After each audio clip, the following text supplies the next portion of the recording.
Hi there, Zam here for NerdTube. These are my thoughts and spoilers of the Weird Al Yankovic movie starring Daniel Radcliffe. So, I just finished watching this film and it wasn't what I was expecting. Basically, I was expecting a genuine biopic about Weird Al Yankovic, but what I got instead was a parody. And fittingly so, that if we are going to get a parody of a biopic about a particular character, it should be about Weird Al. None of this, what we see on our screen, is genuinely about Weird Al's life, and you kind of get an idea that this film is going to be totally different to what you expect a biopic to be very early on, with some of the sort of relationships Weird Al has growing up initially with his family and their desires for him, and how bizarre his dad is beating up a door-to-door accordion salesman early on in this film, and you realize, damn, this film is a bit weird. And then the relationships he has growing up initially with his roommates, who kind of inspire him to make his first proper parody song, which is called My Bologna, which is a spin on My Corona. And then it just so happens that his roommates happen to be musicians that can play the drums, bass, and the guitar, which is very convenient for someone like Weird Al, who's traveling around and wants to have a band and parade his music. And then he introduces his style of music to Tony Scott, played by Weird Al Yankovic himself. Weird Al's kind of doing the straight role in this film, as far as straight roles can be for someone like him. He kind of reminds me of a bit like Huey Lewis playing his straight man role in a brief cameo in Back to the Future, where he's kind of mocking his making fun of his own music, but he's obviously playing somebody else.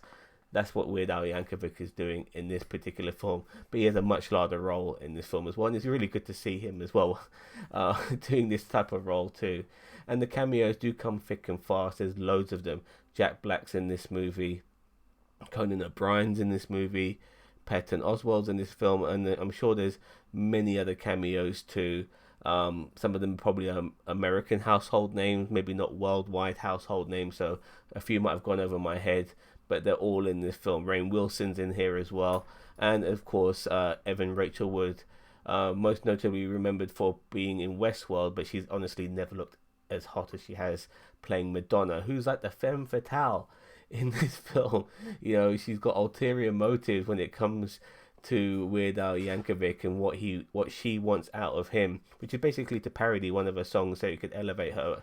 Because apparently, if when Weird Al Yankovic parodies somebody's songs, not only does the original song have a boost in record sales, but it also means their popularity too. So that's what Madonna wants out of Weird Al. And seeing their relationship develop is very humorous. They can't keep their hands off each other at times, and they're very public with it. And at one particular point, because of that, Pablo Escobar kidnaps Madonna, so Weird Al can go to Colombia and perform for him, and then it becomes some sort of action movie moment, for a good 10-15 minutes, where Weird Al is beating the shit out of people and shooting the shit out of people. It's very humorous, very bizarre, very spoof-like. Kind of reminds me of the films from like the spoof movies of yesteryear, like Naked Gun, Hot Shots, Aeroplane, stuff like that. To a degree, it's definitely taking a lot from those movies when it comes to creating this particular film, but it's not completely like those films either. That would be almost a disservice to this particular movie if you think you're going to be getting that level of spoof.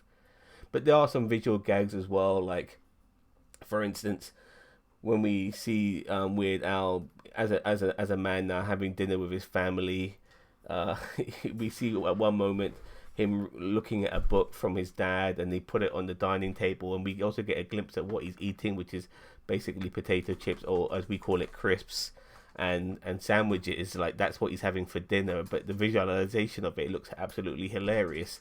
Even his mum at one point, she puts on weight during the course of the film, which is what inspires him to make the song Fat.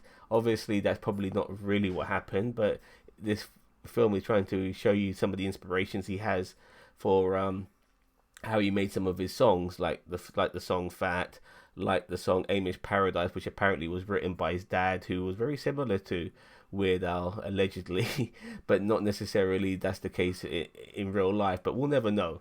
But it's very funny because his dad comes across as pretty much an asshole, until you kind of realize he's not that bad as he opens up to his son.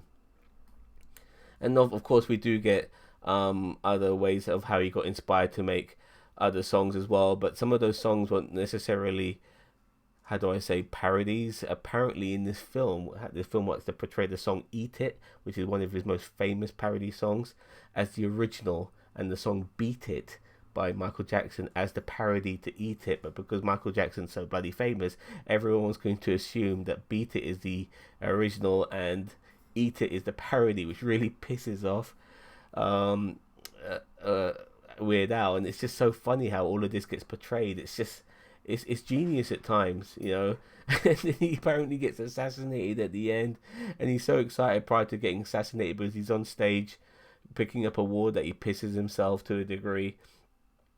And all of that is just, it's so stupid and funny at the same time. And then he gets killed, and apparently Weird Al Yankovic was killed in 1985 and all of that. It's just, and Madonna was the one who done it as well. And like what we see of her, that she's got a scar on her face and she's got an eye patch.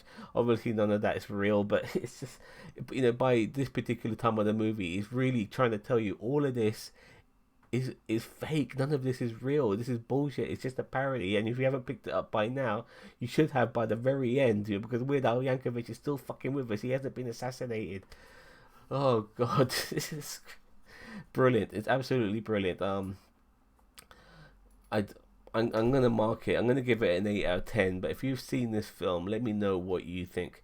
And as I sign off here, I would like to say, don't forget to like, share, subscribe to NerdTube, the greatest YouTube channel you never heard of. Take care, and in the immortal words of Weird Al Yankovic, somebody give me an accordion.